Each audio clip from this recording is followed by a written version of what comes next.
Hello YouTube, it's the Concept Dude here today, and I have the iPad 3, or the new iPad as they call it. I'm going to show this to you guys. So I do not have an iPad 1 or an iPad 2 to compare. However, it's thin to me, so I don't know. I've heard it's a little bit thicker than the iPad 2, a little bit heavier, but that's due, well, not due to the Retina display, but I believe due to the faster processor and everything else in there. It's just a beefed up version of the iPad 2. So of course it's going to be heavier, it's going to be thicker. You know, you can't really blame them for that. As far as buttons go, you have, well, of course, as all Apple devices go, you have your proprietary charging / syncing / whatever, your cord. It's the Thunderbolt. You got your volume rockers, and you've also got this is like a muting button for your notifications. Rear facing camera, I believe it's 8 megapixels or something, 720p, and then lock button.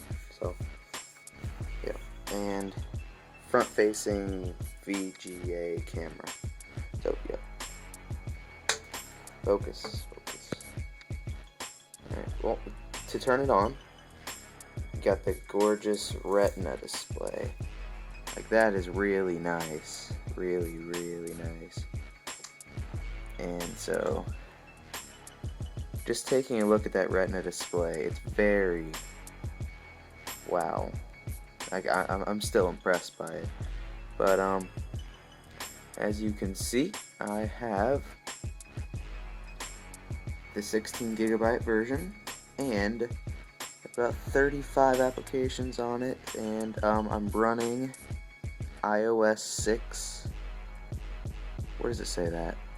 Oh, 6.0. So yeah, I'm running iOS 6. Just to show you guys that.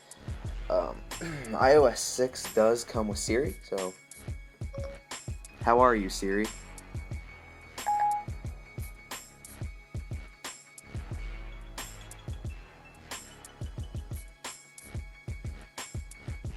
And she's taking a while to respond to me.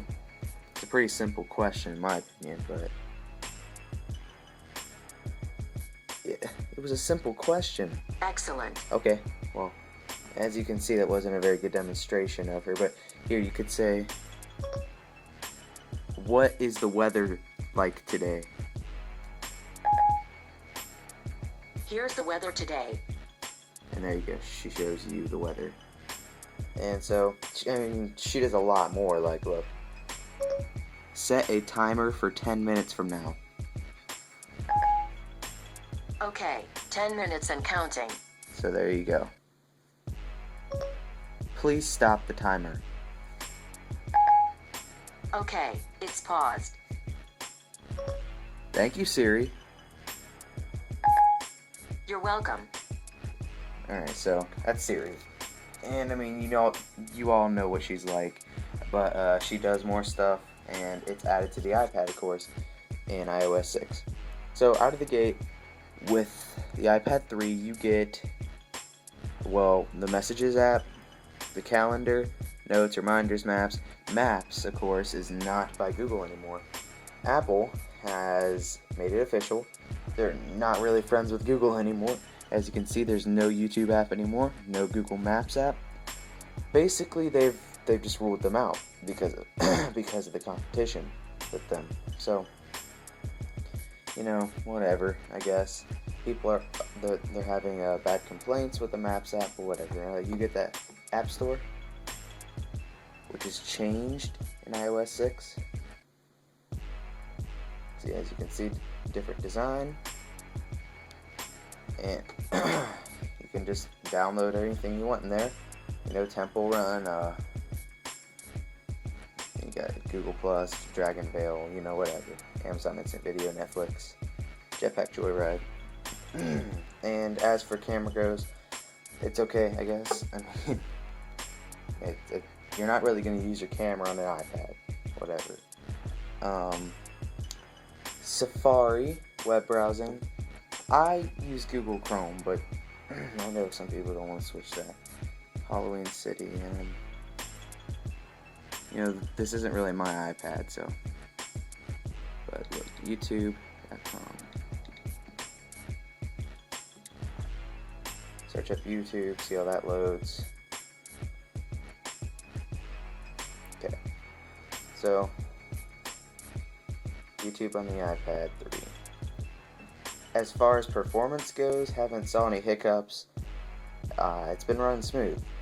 Although I haven't really put it up to the test, you know, just been running some minor games.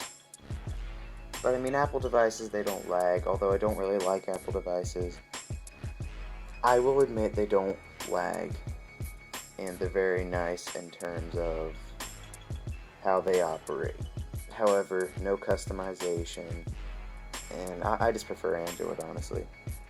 But I'm open-minded, and yeah, so basically the main reason why you'd be getting the iPad 3 compared to the iPad 1 or the iPad 2 is, I guess, increased processor performance, whatever, but honestly I don't think there is much of a big difference between the iPad 2 and the iPad 3 in terms of processor speed. However, the Retina display is very nice. Here, I'll show you some photos.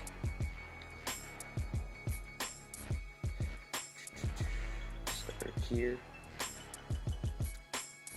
Like, look at that. Look at the detail. That is really nice. Apple did a nice job with the Retina display on this device.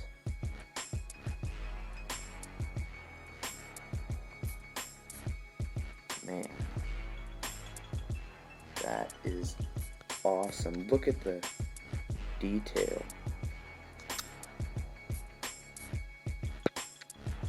That's my my home screen, so you know. So basically, you'd be getting this device for the Retina display. And in terms of battery life, you can definitely go a whole day, maybe even 2 days.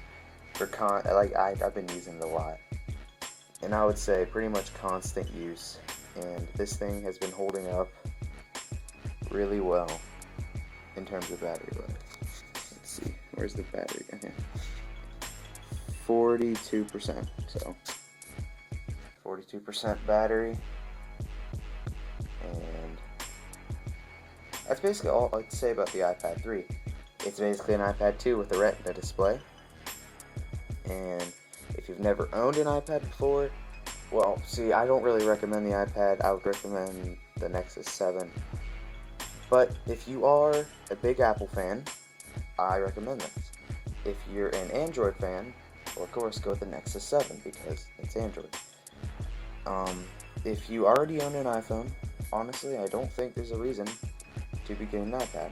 It's just a beefed up version of the iPhone. I think you should have.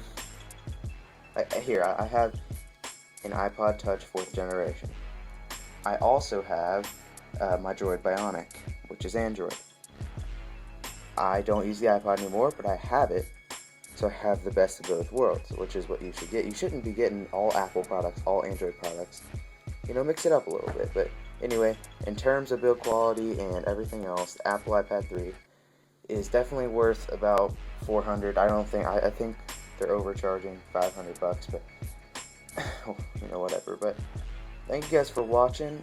If you liked the review, please like it, favorite it, or if you didn't like the review, don't be afraid to dislike, and so I can change things up. Post a comment if you have any questions about the iPad 3, or if you have any complaints about me. But thank you guys for watching, and please subscribe if you want to see more tech videos. Thank you.